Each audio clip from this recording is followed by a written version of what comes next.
Assalamualaikum dan salam sejahtera. Kami daripada kumpulan Sunflower dan tajuk untuk tugasan kedua ini adalah analisis kesan cukai pendapatan individu ke atas kerajaan, masyarakat dan ekonomi di negara Australia. Mari saya kenalkan dengan ahli kumpulan Sunflower. Yang pertama, Nur Aisyah binti Halim. Yang kedua, Aidatul Aisyah binti Zaharuddin. Yang ketiga, Nur Izzah binti Saiful Amri atau Saiful Amri. Yang keempat, Binti Fatin Aina binti Cik Ahmed. Dan yang kelima, saya sendiri, Ali Sofia binti Muzahidi. Seterusnya kita pergi kepada pengenalan. Cukai yang dikenakan oleh kerajaan Australia adalah untuk membantu pertumbuhan ekonomi di negara tersebut. Hasil daripada resit cukai yang diterima, kerajaan tidak akan digunakan oleh kerajaan sewenang-wenangnya, tetapi digunakan sebaik mungkin untuk membantu memulihkan ekonomi negara. Kerajaan akan mengendalikan hasil cukai ini dengan baik dan memastikan kutipan hasil cukai ini digunakan untuk membangunkan ekonomi negara. Kutipan hasil cukai yang diterima oleh kerajaan memberikan kesan kepada beberapa pihak, baik individu maupun perniagaan. Oleh itu, kertas kerja ini akan memberi tumpuan kepada menganalisis cukai pendapatan individu ke atas kerajaan, ekonomi dan terhadap masyarakat yang menetap di Australia. Kutipan hasil cukai pendapatan individu di Australia ini telah memberi kesan kepada beberapa pihak. Antara pihak yang terlibat ialah kerajaan, ekonomi dan masyarakat. Seterusnya saya serahkan kepada rakan saya. Seterusnya ialah kesan kepada kerajaan. Yang pertama ialah menjana sumber.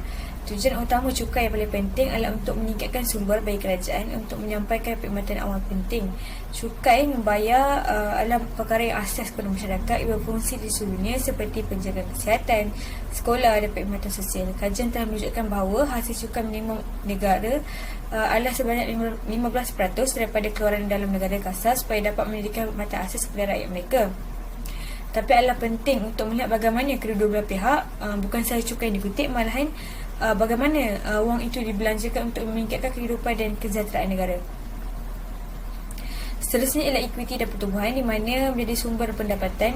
Cukai bukan sahaja menjadi sumber pendapatan, cukai juga berpotensi menjadi alat yang berkuasa untuk merangsang pembangunan di sebuah negara. Kesan cukai dilaksanakan di Australia adalah dapat membantu negara mereka untuk terus membangun. Sebagai contoh, taman permainan yang disokong melalui kutipan cukai.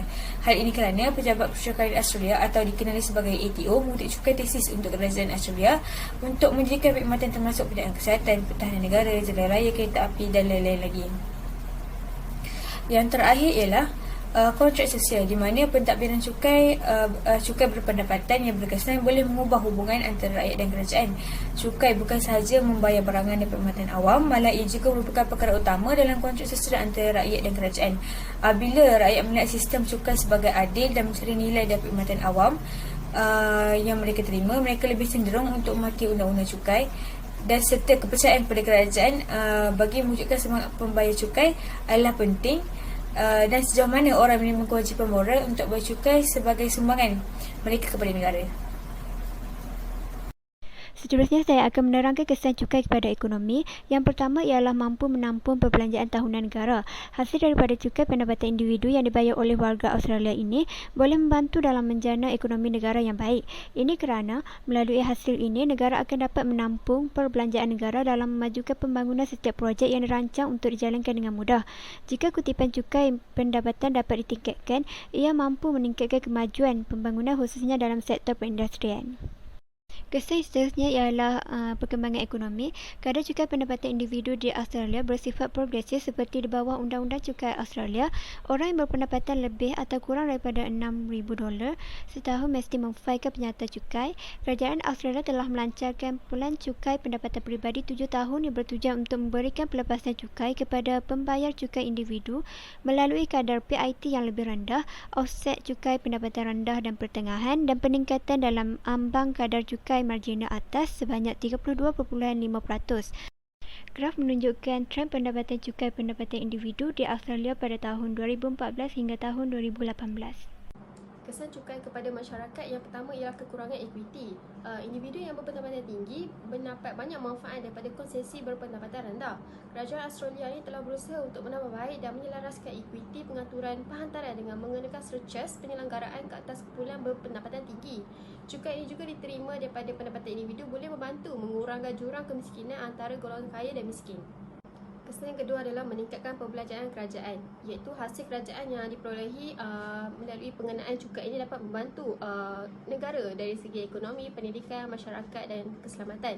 Sektor ini menggunakan perbelanjaan yang tinggi untuk dibaiki dari semasa dan ke semasa. Justru cukai pendapatan yang diperolehi kerajaan ini dapat meringankan lagi beban kewangan negara. Cukai pendapatan ini digunakan untuk membaiki infrastruktur dan kemudahan yang disediakan oleh kerajaan. Hal ini jelas menunjukkan cukai yang dibayar oleh setiap individu akan kembali kepada pengguna semula kerana kutipan cukai yang digunakan untuk membangun semula negara. Kesan yang terakhir adalah dapat kurangkan beban rakyat dengan bantuan subsidi barangan keperluan seperti minyak dan bahan makanan asas dapat diberikan. Melalui cukai pendapatan ini yang dikutip daripada setiap individu ini, subsidi atau insentif boleh diberikan kepada mereka yang memerlukan. Sekiranya cukai pendapatan tidak dilaksanakan, negara akan menghadapi masalah inflasi dan kekurangan sumber pendapatan negara yang tidak dapat diselesaikan. Secara umumnya, subsidi yang diterima oleh masyarakat ini berpotensi untuk mempercepatkan lagi kemajuan ekonomi negara. Kesimpulannya, cukai pendapatan individu di negara Australia memberikan impak yang negatif dan juga positif terhadap kerajaan, masyarakat dan ekonomi. Namun begitu, semakin besar pendapatan individu, maka semakin besar juga pembelanjaan isi rumah yang menyumbang kepada pertumbuhan ekonomi negara. Sekian daripada grup kami, terima kasih.